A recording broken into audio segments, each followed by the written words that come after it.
Hi there, and welcome back to Story of a Startup. Today I've got a really special guest. In my previous podcast, I've talked about a previous business partner and somebody who is a friend of mine and actually came on the journey of social instinct with me from the very start. So I'd like to introduce you to Selase. Hi, my name's Selase. Thanks for having me again, Cass. No worries. I thought it would be good to kind of bring you on because there's two parts to this story. Okay, it's kind of one, obviously our journey starting off social instinct and kind of what kind of came from it and what we kind of found from starting it off, probably the struggles that we had originally. Obviously, then you exited, and then what you've kind of gone on to doing afterwards, which is kind of really exciting and is your new chapter of your life. And it's kind of good for us to kind of see what that is and understand what that is and then share with the audience as well. And like I've always said with this podcast, what's really good is that I want to try bring on people who are starting off a business, and we want to see if in 2-3 years time, if they've actually got to the point of where they want to get to. So if it's going to be a case of being successful by monetary value or audience value or whatever it might be, what success is to them. So yeah, we'll talk about that in a minute. So just to kind of introduce yourself. So I guess obviously you said your name, but who are you, and tell us a little bit about yourself. Yeah, sure. Again, it's great to be here. Good to have a different experience. So yeah, a little bit about me to just introduce myself. I went to university in Leeds. That's how sort of Cass and myself met. From there, I've gone on, mainly worked in corporate environments, working in recruitment, worked for some massive global companies, worked from some luxury fashion brands, and from there kind of taken it on, done a law degree, and moved myself really into a position where one day I will be starting to, I guess, run a very successful business. I guess the friends around me, and as you can probably tell from the other podcasts that Cass has done, I like to be surrounded by entrepreneurial people, and I think that's sort of a reflection of myself, really. And would you say that you've always had that entrepreneurial drive? No. So I think initially I really wanted to run up the corporate ladder. When I was younger, it was definitely a thing. When I visualized myself, it was being a VP of a company, in a specific company, running a team from starting from the bottom and working my way up. And I think as time kind of went on, I said to myself, I don't think I can just continue working for someone for the rest of my life. It wasn't more of a freedom aspect. I think it was more that I feel like there's more for me to give than just being a seat in an office. Yeah. So where would you kind of say that shift, like what was kind of that spark that he kind of goes like, nah, I don't want to work in this corporate environment anymore. I want to try to venture off by myself. Interestingly, I think it came from a wider set of friends. I did see quite a few people when I was younger. I was fortunate to have quite a few friends that had started their own things and were doing their own sort of side businesses, managing their own time, I guess running their own finances, what their input would always drive, I guess, their financial side of life. And I think that's when that shift came. That was probably when I was around 21, 22. Okay.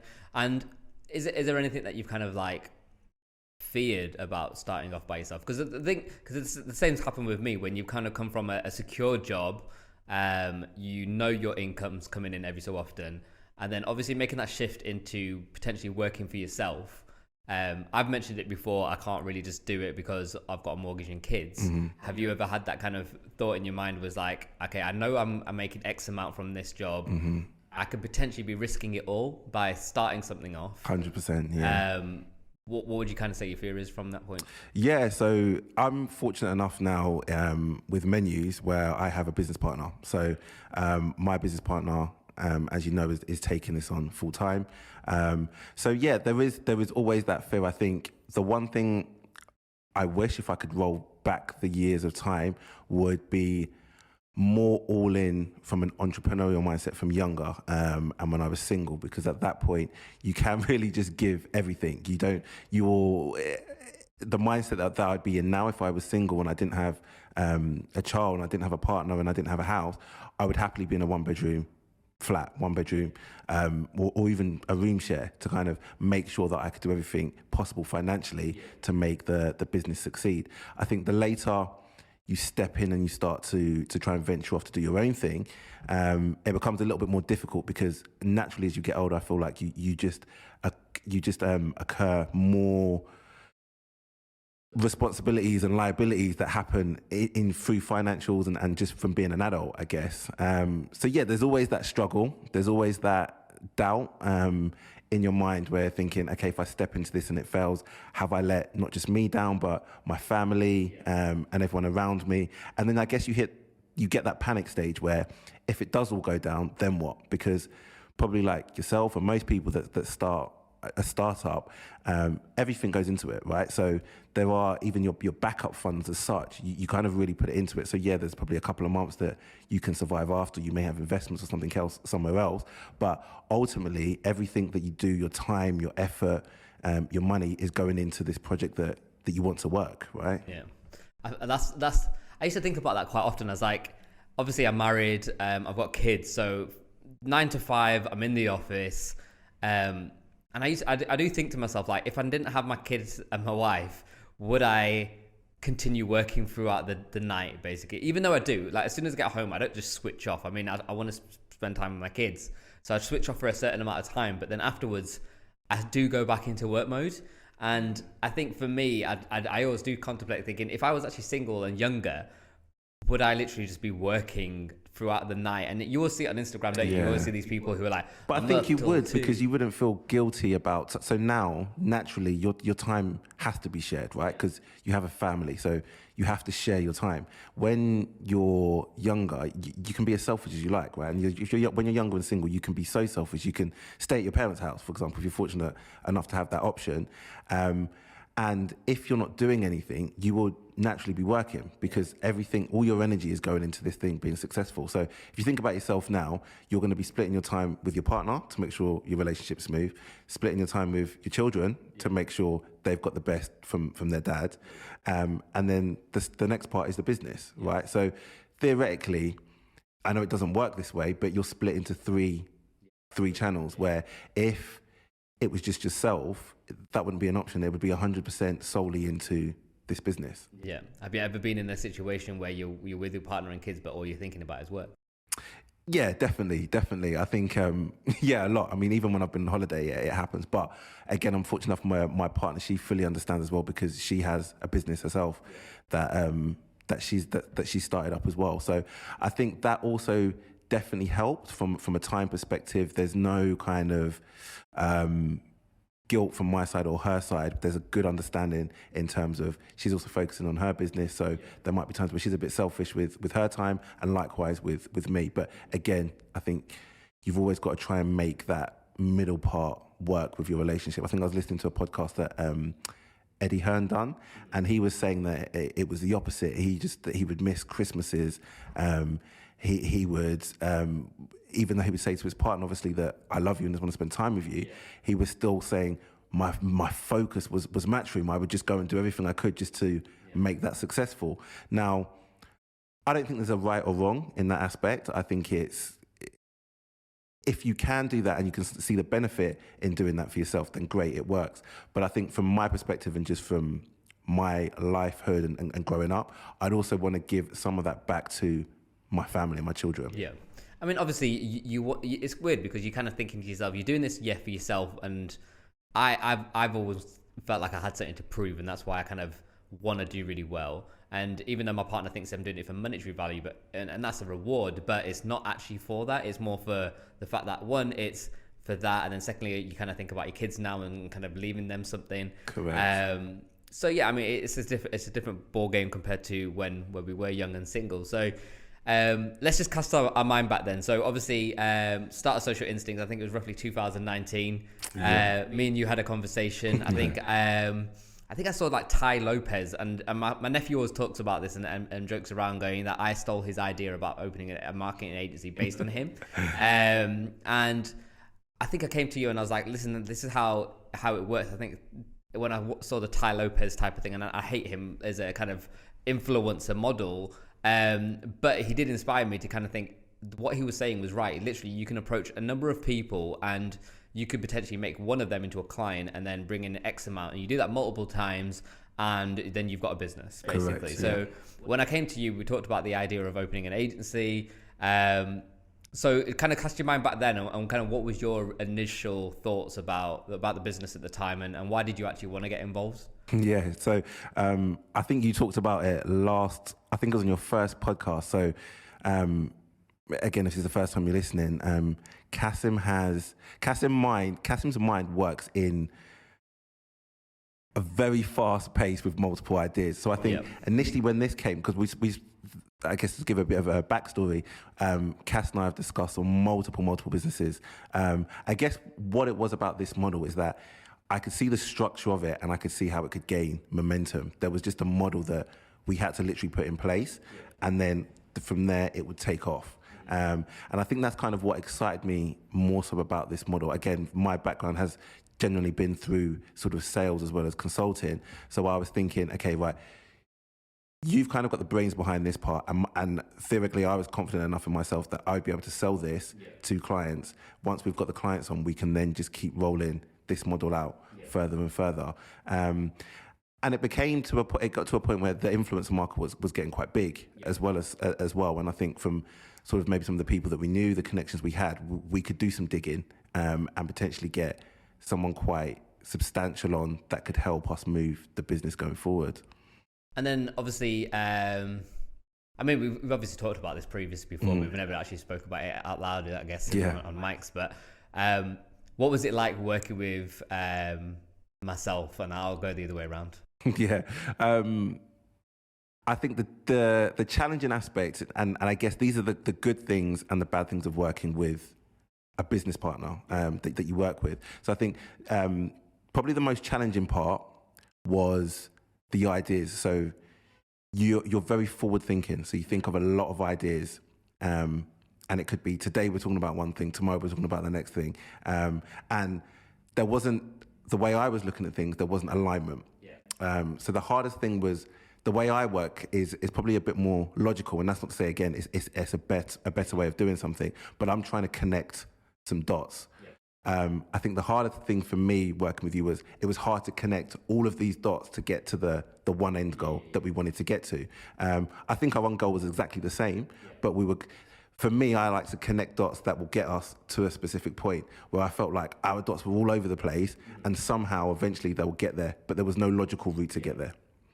I think, yeah, definitely I agree with that, because I've even said it in one of my other podcasts. I've got too many ideas, and I suppose with me, I like not necessarily taking a risk, because I know with the risk, there's obviously finances that you need to put into it in order to potentially go for there. But at the same time, I always think if I don't try it, how do I know it's going to work or not? Yeah, but then I always know, like, even with Social Instinct right now, I keep getting approached by so many people about, oh, how about we do this together or that together? And I'm like, some of them are actually good ideas. So you lean to, even this morning, I spoke to you about another idea where somebody's approached me and said, how about you do the marketing for this business and you can have a percentage. And for me, I think I really need to then focus. And I even tell the team they need to ground me and focus. Even you heard Katie just then saying we need to concentrate on certain aspects before we start growing out, which is true. And I always need that. So I get that. I think from the other side, obviously, I brought you in mainly because obviously when I had the idea, and the reason why I approached you was because I knew that you were really good at sales, and obviously that was your background. I think at the time, your partner was pregnant, or you just gave birth. I can't remember exactly if she was pregnant or not. So I think your obviously mindset was started to lean towards family mode, which is understandable. I think I was expecting more, I guess. Because obviously we're trying to find leads, and I felt like I was the one. I was like, have you done leads? Have you spoken to this as a person? But obviously life circumstances changed at the time. That's obviously what happened there. And then I can't remember what happened. And I think we just kind of like, not fizzled off, but I think it just kind of slowed down a little bit because I think maybe your daughter was born. And then the scary part for me, especially when it's a friend as a business partner, is having that difficult conversation. Because you always think, how are they going to take it? And secondly, you don't want to lose your friendship. Yeah, of course. But I think from that side, we had a very honest adult conversation. And I think it was quite easy to have that conversation from my perspective. I think it was a lead in terms of my situation had changed, I guess, from initially when I think I think when we first had the conversation, it was before my partner was pregnant. And then we started, and then we were both at it. And then I think it got to a point where I think it was just after Christmas, February time. That's when I think my input started going down a little bit. And that was obviously close to when my daughter was born. So yeah, I think the conversation was I didn't find it difficult having the conversation. I think we were both very honest with what we were saying. I mean, would you agree? Yeah, no, I agree with that. I mean, obviously we're still friends, so that's always a good thing. Okay, so then obviously you parted your ways from Social Instinct, and I never actually really heard this from you. It's like, obviously then you went into working on this app, which you can explain exactly what it is and how you got there, but I never actually understood how you got there, because I don't think I've ever spoke to you about that. Like, how did you actually come up with this idea? But I'll let you guys just explain your app first, then put a bit of context towards it, and then we'll talk about like how you actually got to that idea. Yeah, sure. So Menyooze is a utility social app. So I guess it's a cool app that's coming around that it's going to help with bookings for reservations for beach clubs, bars, restaurants. So if you've ever been abroad and you've been struggling to book a beach club or a beach bed and you're having to call around, this app is here to basically help you just find a beach bed or a beach club to make a reservation, all via the click of an app. The next part of it is being able to pre-order, so you can pre-order your food prior to arrival at any establishment, so whether it's the bar, beach club or restaurant. Additionally to that, you can use the in-restaurant menu as well. So it's a digital menu that you can use in the establishment, just scanning a QR code and bringing up a PDF. You actually have the option of being able to scroll through digitally, ordering your food and paying via the app. So it's all done for ease of use, simple clicks, but also with that process as well, we've tried to make it a bit more fun as well as than just this kind of utility app, a utility app with that. And then I guess from the other side that we have with that is for hotels. So the need to basically, instead of having to call through when you're in a hotel room to make room service, you just scan your QR code via Menyooze. It'll bring up the menu and you can order your food there without the need of having to speak to someone. So I guess it's all part of the digitalization of the world. Yeah, no, I truly believe in the app, and I was lucky enough this morning to see like a demo of it. And obviously you see people building apps and you kind of go, the interface isn't that great or the usability is not that great, and it was a really smooth transition and just really simple. So that's obviously not being like an instant thing. I mean, you've been building this for quite some time. Yeah. So let's just talk about going back then. So how did you actually initially come up with the idea of Menyooze, and how did you start it basically? Yeah, so there's kind of two parts to it. So my business partner, Farah, is someone that another person that I would always do business with. And I remember saying to her, like, we've come up with multiple different ideas. And I remember saying to her that the next thing I get into has to be like a tech business. It can't just be like an idea that we've just thought of. For me, it needs to be a tech business. And I kind of saw, just from, I guess, working in the more commercially, just where tech was moving to. So funny enough, I thought of an app which was for the fitness world. So I don't know if you've seen an app called Fit before. It's probably like something like Sky. I thought of a similar concept to this, and this was before COVID hit. So in my head, I was thinking, okay, well, this would be great. We can get a bunch of fitness influencers that could basically run classes via an app, and it could just be live streamed. They've got the use of seeing an influencer, a fitness influencer running a class without having to actually go to a class. And then COVID hit, and I was like, oh my gosh, it's meant to be. This is what is meant to happen. So I was speaking with a CTO, ran through some numbers, ran through some ideas. The market just grew so quickly in that space. There were so many different influencers, and to name them, but I'm sure if you're in that space, you'll kind of know how many people have kind of got into it, and they got into it very, very quickly. So by the time the concept kind of even got past the MVP stage, it was already out. It was already there. It was doing it. And then I just kind of thought, no, this is too competitive, and kind of left it at that. Then Farah went to Ibiza in the summer, that my business partner, and she was trying to book a beach bed, and she was calling through loads of different beach clubs and resorts to try and find a beach bed. And at this point, she's racked up a huge bill. So she's a bit annoyed as well. And she was calling me, it started with an idea, but it was a bit of a rant as well. And she was like, oh, wouldn't it just be great if there was an app that you could just book your beach bed on, or there was an app that you could see all of these available places so you know where to go when you're at a holiday destination. So we kind of just thought, oh my gosh, there's nothing like this. And that's how the initial phase kind of started, from booking a beach club. And then from there, we just kind of grew it and grew it and grew the idea. We're now sort of 17 months into the build. And it's evolved so much from that point. So obviously there's always people who have conversations. But what was that actual step to you go, you know what, let's just do it. Let's just find, I don't know, app developers or whatever it might be to actually start building this project. So what was that kind of initial? So our initial approach was, how much does an app even cost to get made? Yeah. And what's the cost of that? Do we know any tech people that can build apps? The answer was no, right? So we went online, we just Googled, and I think things were coming up at like 150 grand, 200 grand. And in our head, we were like, all right, that's that idea done. So I think it might have been you actually that gave me Fiverr and people per hour. So we went on there and just made some inquiries and just kind of got a gauge through, just to kind of understand how much could it cost this way without using a full scale agency as such. So when we started getting some prices, and we're like, okay, it's still crazy expensive, but the prices are better than what we thought.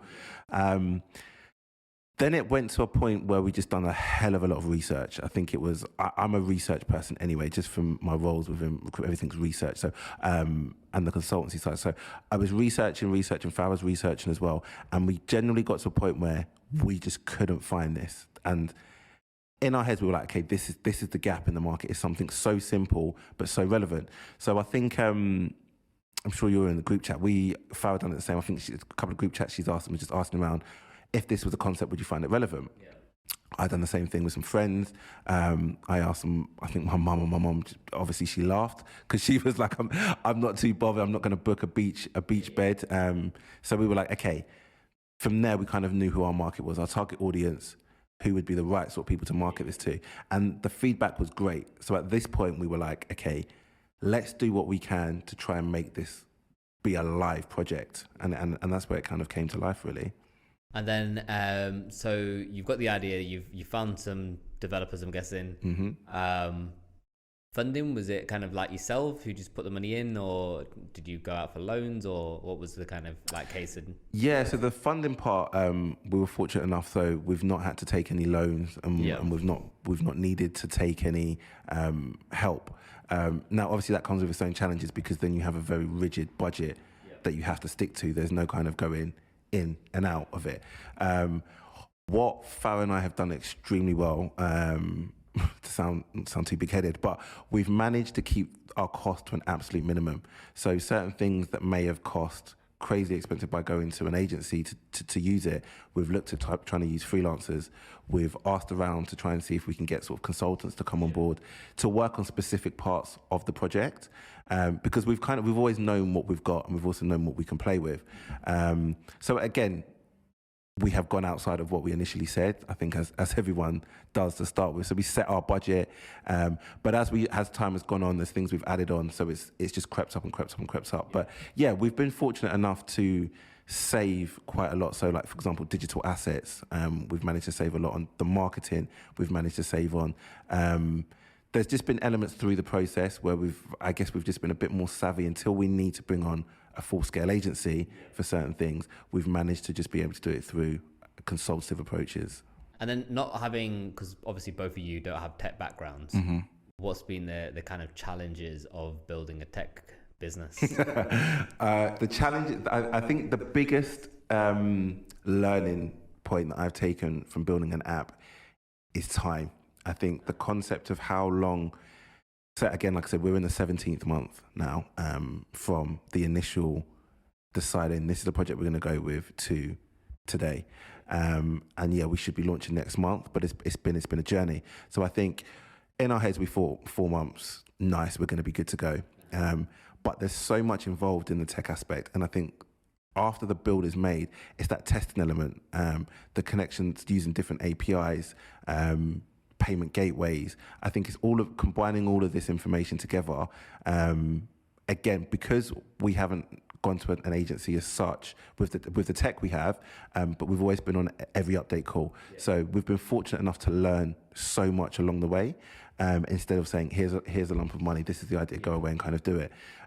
We've been fortunate enough to, along the way, learn so much through it. So I guess the hardest part was,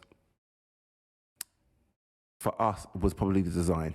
And the reason I say that is because the consultants that we used in terms of building the app, from an aesthetic point of view, they would do things we said literally. Now, we needed a creative person to kind of really drive that, the user face of the app and the interface of the app. For example, the branding colors, the ease of use. We kind of knew from what we wanted, but I guess we still needed someone to kind of really come on that front end side and just be creative with it. But it wasn't that we didn't have that, it was us. And that was the most challenging part. But I think a lot of back and forth A and B testing got us to that point today. So in respect of that, obviously you've got to your app where you want now. Then we've talked about, you've obviously gone out for investment. Mm-hmm.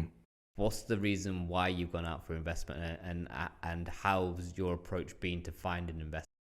Yeah, so I think the app's definitely not where we want it to be. I think it's at the launch stage, but there's so much that we want to do with the app. There's so much bigger plans. So sort of the machine learning side that we want to look into, running recommendations, building insights.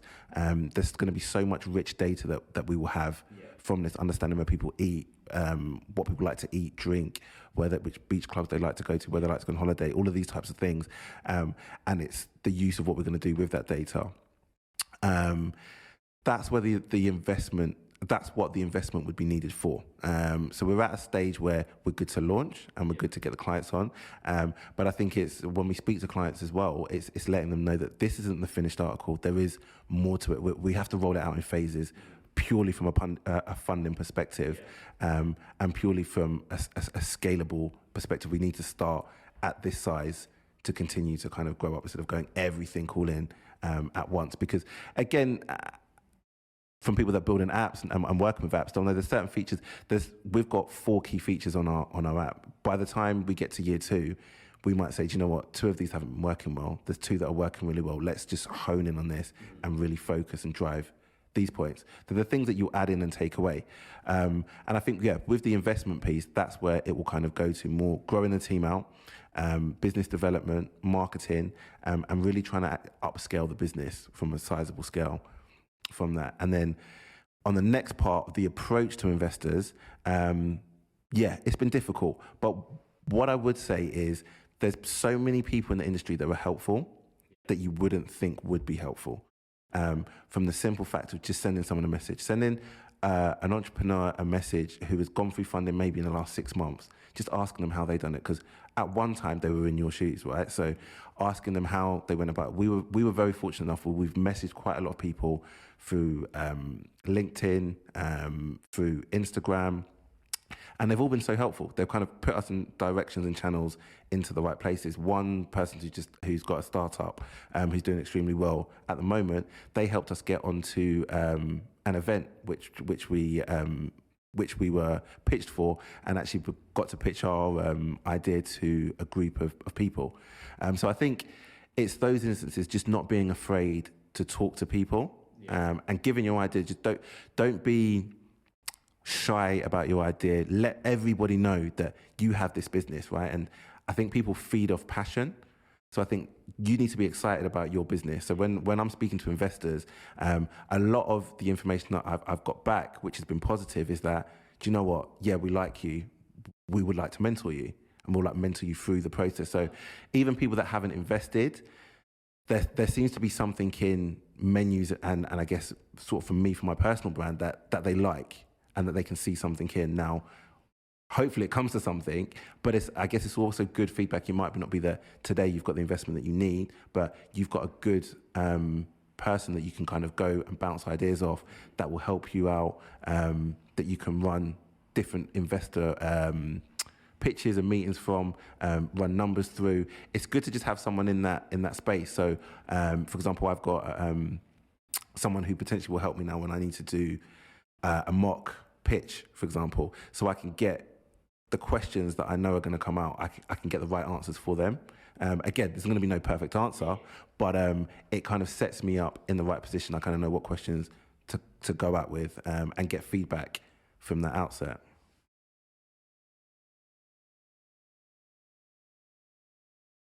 Okay, so I guess with any starting off any kind of startup business or app or anything like that, there's always going to be a kind of fear, and I've always got that fear in myself, and kind of saying I've put in all this time, all this effort, and it could potentially fail. After you said 17 months of doing this, have you or Farah had that kind of fear of like, this is potentially what could happen, or do you not even think about it and your mindset is this is going to work and it's going to do what I want? Yeah, there's definitely, we've had conversations where there's points where we think there's faults and errors, but we've tried to rectify that as we go as we've been along the journey.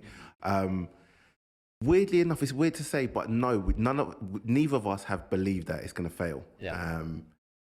We've got big dreams for it. Now, we've had conversations of, do we think it's going to get to this point, or what's our exit strategy at what point, and like those type of jokey conversations. But we've always known that it's going to be a successful brand and business. The whole thing with Menyooze was to build a brand and the business with it, then kind of just a service app. We didn't want to just be a standard service app as such. We wanted to kind of have, I guess, a more fun element to it, and we wanted to have a brand off it. So, I mean, a lot of people, they start something and then they don't complete it because they don't have that self-belief, or maybe money runs out, or whatever it might be. What would you kind of say to them people going through it all yourself? What would you kind of say to them people that kind of do that? Because even this morning I was chatting to one of the team members who was talking about how they don't go for their freelancing work, because they have potential fears about not getting out there or whatever it might be. And that conversation comes up quite frequently with people. My nephew or whoever it is that I speak to kind of go, oh, I wish I could do this, or I'm wasting time. But what would your kind of message be to them? I think if you genuinely believe in the idea, it doesn't matter how many people are in the market. So I think a lot of people probably get scared that, oh, there's someone else doing this in the market. But I feel like if you think about it, there's so many different people doing the same thing. They're just alterations or something a bit better. But also you've got to remember, like, no company has 100% market share in whatever. Do you know what I mean? Like, even Coca-Cola, who started Coca-Cola, don't have 100% market share in just Coca-Cola. Do you know what I mean? There's loads of other own brands that have got their own variation of it. So I think you just need to, there's always going to be a space. It's just, are you looking at the idea that maybe you've copied, or the idea that's already in the market, seeing what you don't like about it and trying to just make it yours, trying to add certain different points onto it that, I don't know, that makes it more attractive to someone else. Whether it's, I don't know, from a price point, or whether drink, for example, a flavour, or if it's a service, do you add a different dimension to it? Are you more personable? Like, whatever it is you've just got to kind of know why you're slightly different from an idea that's already out there. So if you genuinely believe in it, I think you really just have to kind of go for it. It's better to see it, you go for it and see it fail, than, I guess, in 5 years down the line, see it happening. So, funnily enough, when I was at uni, me and my friend on my course, we thought of an idea. We were sitting there and thinking, wouldn't it be great to just have, and I know loads of people probably had a similar idea about it, but wouldn't it be great to just have something being delivered from anywhere? So, because we were in his flat at this time and we couldn't bother to go downstairs to go to the shop.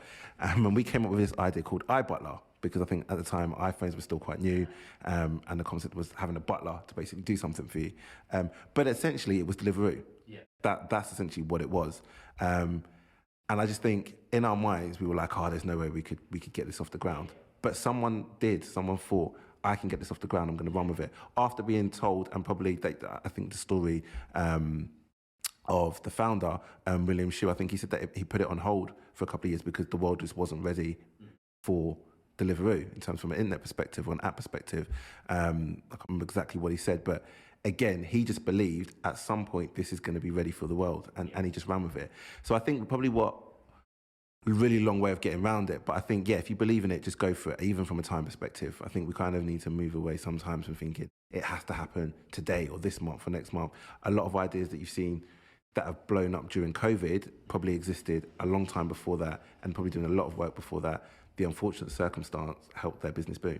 Yeah, I think a lot of people, and the reason why I've seen, well, not everybody, but you said as well, it might take time, but a lot of people, what they do is that they kind of set something up and they don't make money straight away. Correct. And they're kind of like, in year one, I'm going to be making like X amount, but then they don't realize that with the growth of the business, there's going to be staff that you need to invest in. There's obviously more space that's needed, or whatever it might be, equipment.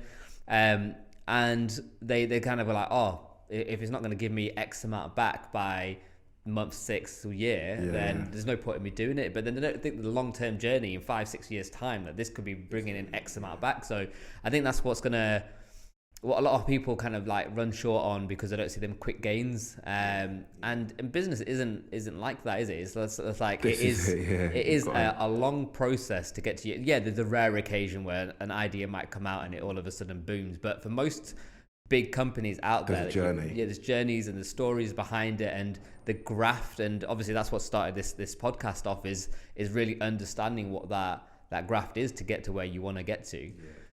But I think that journey part is, so I think when a lot of people start businesses, I think there needs to be a reason why doing it, because there are days that are bad, right? So like, for example, I have a business partner. So obviously we don't agree on everything every single day. There's challenges that come up.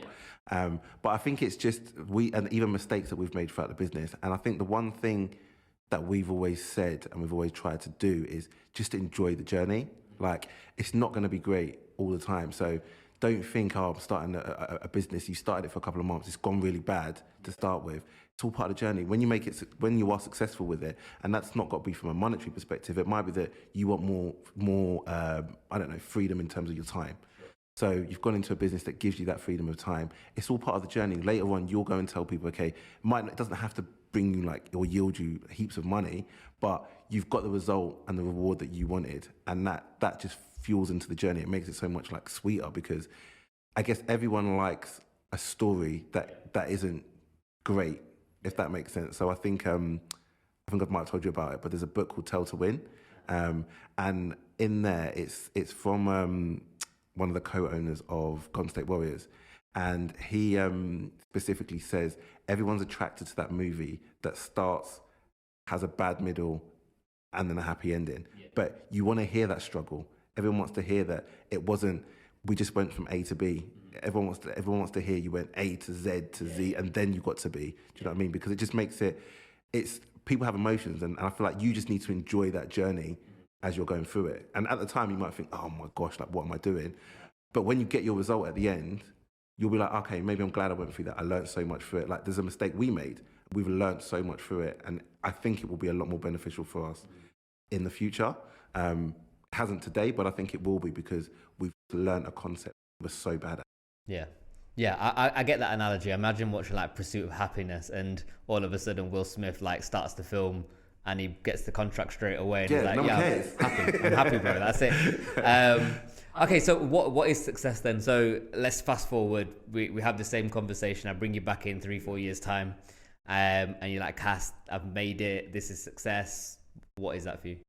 So success for me, there's a number of things with Menyooze, and I guess that ties from Menyooze, and for me personally, success would be Menyooze being used Menyooze being a household name, establishments being used pretty much everywhere, whether it's restaurants, hotels, bars, beach clubs. It's a recognizable brand. It's a disruptor in the market. There's no kind of real monetary success factor for me in terms of Menyooze at the moment. I want to see it being used. I want to see people happy using it. I want to see it being like just something like, for example, I'm just going to order an Uber.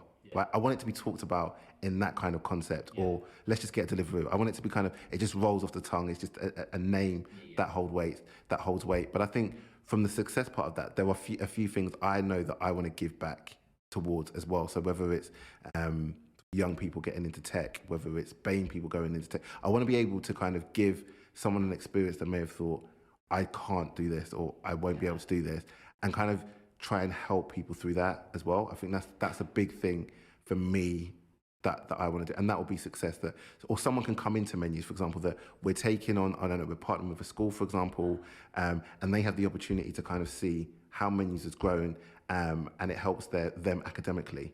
It's just being able to give something back. At this stage, there's nothing we can really give back to anyone. Do you know what I mean? But that will be one of the biggest successes, personally. Yeah. I mean, I remember when I had Mr. Lapel, and I remember I never used to like being the forefront of the brand, because I used to want the brand to be itself. Yeah. But when I randomly met people, and I would like said I had the lapel pins on, for example, and they were like, "Oh yeah, that's Mr. Lapel," and I was like, in myself, I was like, I've made it. Yeah. Like, I don't even know this person is from London or whatever, but he's wearing my products. Exactly. So I mean, I completely get that as well. So because I don't like being the face. And this is something that I probably need to work on as well. Yeah. But I'm not someone who, like, you don't need to see my face on Menyooze or everything all around. My satisfaction will be seeing people. You don't need to know me. You don't need to know my business partner. But you're enjoying this thing that we've created, and it's useful. It's not just there. It's actually useful. Yeah. Okay, cool. So kind of coming to the end of the podcast. So obviously, like what I've said before, with this podcast, we're bringing in kind of people from different stages of their journey. Obviously, within kind of a couple of years' time, I'd love to have you back and just see how it's been. Obviously, me and you will obviously conversate pretty much every day anyway. But no, I mean, it's been really good, obviously, talking about the journey of Menyooze. There's parts of this I never knew, from obviously speaking to you. I never realized how the story happened. But yeah, obviously, if you've got any questions for Selase or anything like that, how can people reach out to you? So probably the best way to reach out to me is LinkedIn. I think I'm probably, the most accessible via that route. Again, if anyone wants to get in touch regarding Menyooze, feel free to email through. And that's hello@menyooze.com. I'm sure Cass will be able to give a tag for Menyooze. That's probably the best way to reach out. Cool. So hopefully next time you hear about Menyooze, it's on your phone, you're using it, iPhone, Android, everything, and you're booking your next beach party or restaurant through it. But yeah, thank you very much for being on the podcast. And thank you for having me.